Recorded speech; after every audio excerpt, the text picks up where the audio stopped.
Thanks, Marina. Finally, no party is complete without guests. But we mustn't forget, there's a sort of etiquette involved when inviting them to your festivities.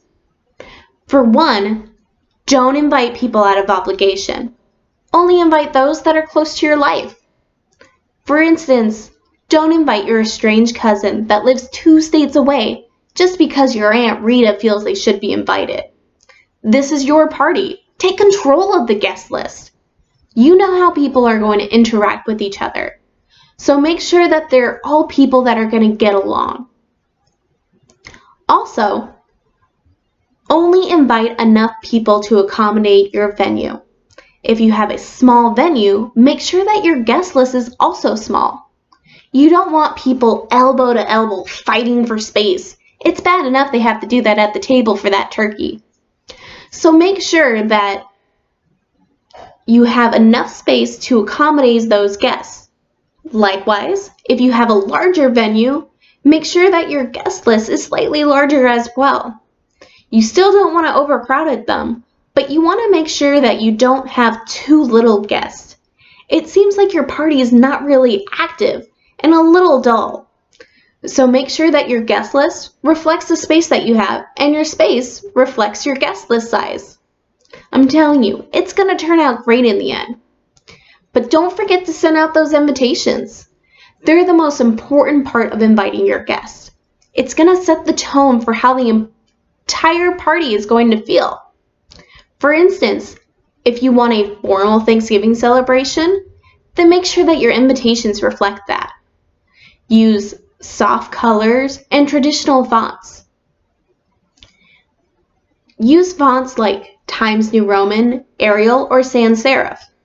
And for colors, you can do whites, ivories, soft pinks, or even light tans due to the Thanksgiving celebration.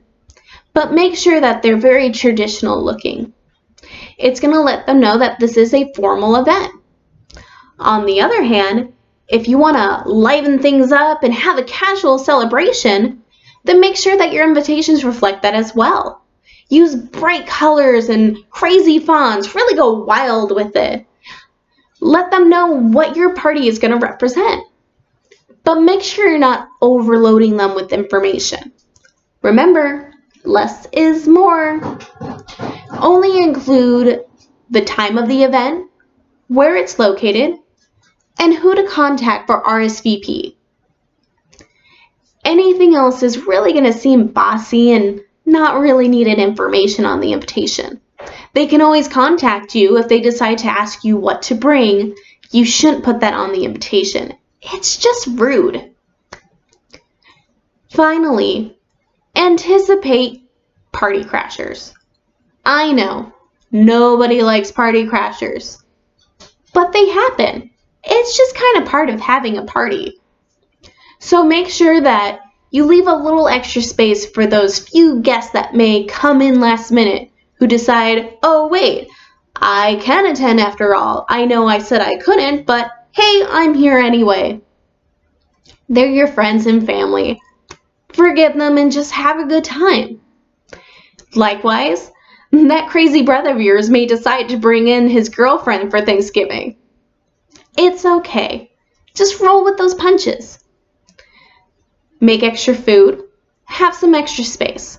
That's really all you need to do to prep for those party crashers. And everything else is going to work just fine. You want everyone to have a good time. And if you follow these steps, your guests will leave the party feeling appreciated and wowed.